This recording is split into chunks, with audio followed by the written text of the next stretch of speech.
नमस्कार दोस्तों, डिजिटल गुरुकुल में मैं श्रीकांत आप लोग सबका एक बार फिर से स्वागत करता हूँ। आपका दिन शुभ हो, आप हंसते रहे, मुस्कुराते रहे, आपकी सारी मनोकामनाएं पूर्ण हो, इसी आशा के साथ आज के दिन की शुरुआत करते हैं। आज 26 मई 2018 है। आज हम लोग बात करेंगे 26 मई 2018 के कुछ महत्वपूर्ण करंट अफेयर्स के बारे में। शुरू करने से पहले आज का कोट देखते हैं। देखिए कितनी अच्छी बात कही है साक्षी मलिक ने, ओलंपिक पदक विजेता साक्षी मलिक ने। क्यों बनूं मैं किसी और जैसी, क्यों बनूं मैं किसी और जैसी, जमाने में जब कोई मुझसा नहीं। कितनी अच्छी बात कही है, कितनी आत्मविश्वास से भरी हुई बात है ये कि अगर आप में दृढ़ संकल्प हो, इच्छा हो तो इंसान कुछ भी कर सकता है। लड़कियों को कम समझती थी दुनिया, पर इन्होंने प्रूव कर दिया कि इंसान की संकल्प के आगे कुछ भी नहीं है। तो चलिए दोस्तों शुरू करते हैं आज का सेशन। शुरू करने से पहले कल के प्रश्न की ओर ध्यान दे देते हैं। कल मैंने आपसे पूछा था कि इतालवी ओपन 2018 में महिलाओं का खिताब किसने जीता है। तो सही उत्तर है, महिलाओं का खिताब जीतने वाली है एलिना स्वितोलिना। ये यूक्रेन की खिलाड़ी है, बहुत ही फाइनेस्ट खिलाड़ी है। और आपको पता होगा कि इतालवी ओपन रोम में हाल ही में आयोजित की गई और इसमें एलिना स्वितोलिना ने वर्ल्ड की नंबर 1 खिलाड़ी रोमानिया की सिमोन हालेप को हरा दिया। और एक और इम्पॉर्टेंट बात बता दूं दोस्तों कि फ्रेंच ओपन के बाद दुनिया की सबसे प्रतिष्ठित लाल मिट्टी का अगर कोई टूर्नामेंट है तो वो कौन सा है, इतालवी ओपन है। यह इतालवी ओपन का 75वां संस्करण था, यानी 75th सेशन था ये किसका, इतालवी ओपन का है। और पुरुषों के बारे में भी मैंने पूछा था कि पुरुषों का किसने जीता था। तो स्पेन के राफेल नडाल ने जर्मनी के अलेक्जेंडर जेनेरोव को 6-1 से हराकर पुरुषों के कप पे कब्जा किया था। तो स्त्रियों की विजेता थी एलिना स्वितोलिना और पुरुषों के थे स्पेन के राफेल नडाल। तो चलिए आज के पहला प्रश्न की ओर देखते हैं। आज का पहला प्रश्न है कि निम्नलिखित में से किसे कर्नाटक विधानसभा अध्यक्ष निर्वाचित किया गया। आपको पता होगा कि हाल ही में कर्नाटक में चुनाव हुए और उसके बाद अध्यक्ष, मुख्यमंत्री, उप मुख्यमंत्री चुने गए और अध्यक्ष का भी चुनाव हाल में किया गया। तो उसके नए अध्यक्ष जो होंगे वो KS रमेश कुमार जी होंगे। तो जब कर्नाटक की बात आई है दोस्तों, तो मैं बता दूं कि हाल ही में कर्नाटक के मुख्यमंत्री और उप मुख्यमंत्री ने शपथ ग्रहण किया। कांग्रेस और JDS के गठबंधन से ये सरकार बनी है। कर्नाटक के नए मुख्यमंत्री जो हैं वो SD कुमारस्वामी हैं। ये कर्नाटक के कितने नंबर के मुख्यमंत्री हैं, 24वें मुख्यमंत्री हैं। याद रखिए कर्नाटक के 24वें नंबर के मुख्यमंत्री हैं। उप मुख्यमंत्री कौन होंगे कर्नाटक के, G परमेश्वर जो होंगे वो उप मुख्यमंत्री होंगे। यानी CM तो हो गए SD कुमारस्वामी और डिप्टी CM होंगे G परमेश्वर। अगला प्रश्न है कि निम्नलिखित में से किस भारतीय कंपनी ने $100 अरब के क्लब में पहुंचने का इतिहास रच दिया है। आपको उस कंपनी का नाम बताना है, IBM, EY, TCS या HCL। तो सही उत्तर है दोस्तों, हाल ही में TCS यानी जिसे टाटा कंसल्टेंसी सर्विसेज के नाम से जाना जाता है, ने 100 अरब के क्लब में पहुंच के एक इतिहास रच दिया है। और सिर्फ 100 अरब के क्लब में नहीं, इन्होंने हाल ही में 7 लाख करोड़ क्लब में भी अपनी जगह बनानी थी और इसके साथ ये पहली भारतीय कंपनी बन गई है जो $100 अरब के क्लब में पहुंच गई है। जब TCS की बात आई है तो दोस्तों बता दो कि ये TCS जो है टाटा कंपनी की एक सब्सिडरी अलायंस है। इसकी फाउंडेशन कब हुई थी, 1968 में हुई थी, अर्थात अभी से 50 साल पहले। इसके फाउंडर वही हैं जो टाटा के फाउंडर हैं, JRD टाटा को इनका फाउंडर माना जाता है। इसके साथ साथ इसके फाउंडेशन में मदद की थी FC कोहली ने। इसका हेडक्वार्टर कहाँ है, मुंबई महाराष्ट्र में इसकी हेडक्वार्टर है। देश में करीब 46 से ज़्यादा देशों में ये फैला हुआ है। और इसके अगर चेयरमैन की बात करें तो नटराजन चंद्रशेखरन जी इसके चेयरमैन हैं। और CEO एंड MD अगर पूछा जाए कि TCS के CEO और MD कौन है तो राजेश गोपीनाथन जी इसके CEO एंड MD हैं। अगला प्रश्न है कि हाल ही में किस योजना के तहत 1354 प्रकार की सर्जरी और मेडिकल जांच की दरें तय की गई है। उज्ज्वल योजना, फसल योजना, आयुष्मान भारत योजना या अमृत योजना। तो सही उत्तर है दोस्तों आयुष्मान भारत योजना। आपको पता होगा दोस्तों कि रिसेंटली जो बजट लाई गई उस बजट में आयुष्मान भारत योजना लॉन्च किया गया। ये विश्व की सबसे बड़ी स्वास्थ्य बीमा योजना के रूप में प्रस्तुत की गई है।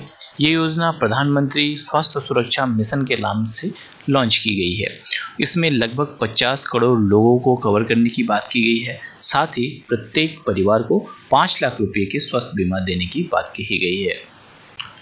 तो जब इस योजना के बारे में आई है तो इस योजना के थोड़ा सा मैं डिटेल आपको बता दूं। ये योजना किस नाम से चलेगी? ये योजना आयुष्मान भारत के नाम से शुरू की गई है। इसे मोदी केयर हेल्थ प्रोडक्शन के नाम से भी जाना जा रहा है। इसकी घोषणा कब की गई थी? 1 फरवरी 2018 को इसकी घोषणा की गई थी। और कब से इसे लॉन्च किया जाएगा? 15 अगस्त 2018 से 2 अक्टूबर 2018 के बीच इसे लॉन्च कर दी जाएगी। घोषणा की गई थी किसके द्वारा? हमारे जो वित्त मंत्री है अरुण जेटली, उनके द्वारा घोषणा की गई थी। टोटल कितने परिवारों को इनसे लाभ मिलेगा? 10 करोड़ भारतीय परिवारों को इनसे लाभ मिलने की आशा की गई है। कितना लाभ मिलेगा? प्रत्येक फैमिली को 5 लाख रुपए देने की बात की गई है। इसका मुख्य उद्देश्य क्या है कि उचित स्वास्थ्य बीमा उपलब्ध कराना। इसके साथ साथ कुल लाभान्वित लगभग 10 करोड़ परिवारों को इसका लाभ पहुंचाना। इसके अलावा इस योजना के द्वारा पूरे परिवार को सुविधा दी जाएगी और कुल बीमा राशि जो होंगी वो 5 लाख रुपए होंगी। बाकी डिटेल अगर आप लोगों को पढ़ना है तो दोस्तों आप लोग वीडियो को पॉज करके पढ़ सकते हैं, या तो दोस्तों मुझे फेसबुक पे फॉलो करके आप लोग डिटेल पढ़ सकते हैं। मैं इनका जब डिटेल है ये अपलोड कर दूंगा अपने फेसबुक पेज पे, आप लोग उसे फॉलो कर सकते हैं। मैं उनका लिंक डिस्क्रिप्शन बॉक्स में दे दूंगा। इस योजना के लिए कुछ एलिजिबिलिटी बनाई गई है, यानी कुछ पात्रता तय की गई है कि किसको किसको इस योजना का लाभ मिलेगा। उसे आधार कार्ड होना अनिवार्य है। साथ में SECC 2011 डेटा के अंतर्गत रजिस्टर होना जरूरी है। परिवारों के सदस्यों की संख्या की जानकारी देना जरूरी है। इसमें ये बात की गई है कि 5 सदस्यों को कवर किया जाएगा इस स्कीम के तहत और गरीब परिवारों को इसके अंतर्गत आरक्षण दी जाएगी। बाकी डिटेल आप लोग मेरे फेसबुक पेज पे पढ़ सकते हैं। अगला प्रश्न है कि हाल ही में मानव संसाधन विकास मंत्री द्वारा शिक्षा का स्तर सुधारने तथा तकनीकी इस्तेमाल बढ़ाने के लिए विद्यार्थियों और शिक्षकों को अधिक सशक्त बनाने हेतु किस योजना की घोषणा की गई? आपको उस योजना का नाम बताना है। तो सही उत्तर है दोस्तों, हाल ही में हमारे जो मानव संसाधन विकास मंत्री है, कौन है दोस्तों? प्रकाश जावड़ेकर जी। उनके द्वारा एक नई स्कीम लॉन्च की गई जिसका नाम रखा गया समग्र शिक्षा अभियान। ये बहुत इंपॉर्टेंट स्कीम है, आपके आने वाले एग्जाम के लिए बहुत ही इंपॉर्टेंट हो सकता है। तो पहली बार देखते हैं कि इस जो लॉन्च की गई योजना किसके द्वारा? HRD मिनिस्टर के द्वारा। तो इसका उद्देश्य क्या है? इसका मुख्य उद्देश्य गुणवत्तापूर्ण यानी क्वालिटी एजुकेशन प्रोवाइड करना, साथ में बच्चों को समग्र रूप से विकास और अग्रसर करना, यानी ओवरऑल डेवलपमेंट की बात की गई है इस योजना में। इसके साथ साथ इस योजना के कुछ महत्वपूर्ण जो मुख्य पॉइंट हम लोग देख ले। इसके अंतर्गत जो है 5वीं तक की स्कूल में खेल सामग्री के लिए हर साल 50,000 रुपये दिए जाएंगे। 10वीं तक के लिए स्कूल के लिए ये जो है दोस्तों ये 5,000 दिए जाएंगे और 10वीं तक के स्कूल में हर साल जो है वो 10,000 रुपये दिए जाएंगे और 12वीं के लिए ये बढ़ाकर 15,000 कर दी जाएगी। ठीक है। और सभी स्कूलों में 1 घंटे के लिए फिजिकल एक्टिविटी देना अनिवार्य होगा ताकि बच्चे सिर्फ मानसिक रूप से नहीं शारीरिक रूप से भी सबल हो सके। इसके अलावा स्कूलों में लाइब्रेरी होना बेहद जरूरी है। सरकार स्कूलों में लाइब्रेरी को बढ़ावा देने के लिए 5,000 से लेकर 20,000 तक का सहयोग करेगी। इसके साथ ही पहले जो कस्तूरबा गांधी विद्यालय योजना थी, जो कि पहले 6ठी से 9वीं तक रहती थी, अब उसे बढ़ाकर 6ठी से 12वीं तक कर दिया गया। ये लड़कियों के लिए शिक्षा के लिए शुरू की गई थी कस्तूरबा गांधी विद्यालय योजना। इसके अलावा विकलांग विद्यार्थियों को पढ़ने के लिए 200 रुपये प्रतिमाह दिए जाएंगे। इसके अलावा कौशल भारत में विद्यार्थियों की भागीदारी सुनिश्चित करने के लिए 9वीं से 12वीं तक के विद्यार्थियों को वोकेशनल ट्रेनिंग दिया जाएगा। तो ये कुछ मुख्य बिंदु थे किसके? समग्र शिक्षा अभियान जो हमारे HRD मिनिस्टर प्रकाश जावड़ेकर द्वारा शुरू की गई। अगला प्रश्न फिर एजुकेशन से संबंधित है कि विद्यालय अनुदान आयोग यानी जिसे UGC कहा जाता है, यूनिवर्सिटी ग्रांट कमीशन, ने उच्च शिक्षा के क्षेत्र में किस प्रकार के पाठ्यक्रम के लिए डिग्री, डिप्लोमा और सर्टिफिकेट की कोर्सेज को मंजूरी दे दी है? तो सही उत्तर है दोस्तों ऑनलाइन पाठ्यक्रम। UGC भी डिजिटलाइज्ड की ओर बढ़ रहा है और देश को ज़्यादा ग्लोबली डिजिटलाइज्ड करने के लिए अब हाल ही में UGC ने भी जितने भी पाठ्यक्रम हैं, डिग्री, डिप्लोमा, सर्टिफिकेट कोर्सेज, उसके लिए ऑनलाइन पाठ्यक्रम को मंजूरी दे दी है। अगला प्रश्न है कि हाल ही में नारी शक्ति पुरस्कार 2017 से किसे सम्मानित किया गया? तो सही उत्तर है दोस्तों, ये जो पुरस्कार दिया गया नारी शक्ति पुरस्कार 2017, ये INSB तारिणी टीम को दिया गया। किसके द्वारा दिया गया? केंद्रीय महिला एवं बाल विकास मंत्री कौन है? मेनका गांधी के द्वारा दिया गया। भारतीय नौसेना के लेफ्टिनेंट कमांडर वर्तिका जोशी के साथ 6 महिलाएं अधिकारियों को यह पुरस्कार दिया गया। अगला प्रश्न है कि हाल ही में भारतीय रेलवे द्वारा इंटरेक्टिव वॉइस रिस्पांस सिस्टम के माध्यम से कराए गए एक सर्वे में कौन से रेलवे स्टेशन को सबसे गंदा पाया गया? पटना, बलिया, बनारस या कानपुर? तो सही उत्तर है दोस्तों कानपुर को। जो नई टेक्नोलॉजी जो है इंटरेक्टिव वॉइस रिस्पांस सिस्टम, इसके माध्यम से एक सर्वे कराया गया, किसके द्वारा? भारतीय रेलवे के द्वारा। इसके अंतर्गत पाया गया कि कानपुर रेलवे स्टेशन जो है वो सबसे गंदा रेलवे स्टेशन है। अगला प्रश्न है कि हाल ही में भारत और किस देश का संयुक्त सैन्य अभ्यास सूर्य किरण 13 हाल ही में शुरू हुआ? आपको बताना है भारत और किस देश के साथ यह शुरू हुआ। जापान, चीन, अमेरिका और नेपाल। तो सही उत्तर है दोस्तों, यह जो युद्धाभ्यास है यह भारत और नेपाल के बीच में शुरू हुआ। यह टोटल 2 सप्ताह तक ये युद्धाभ्यास चलेगा।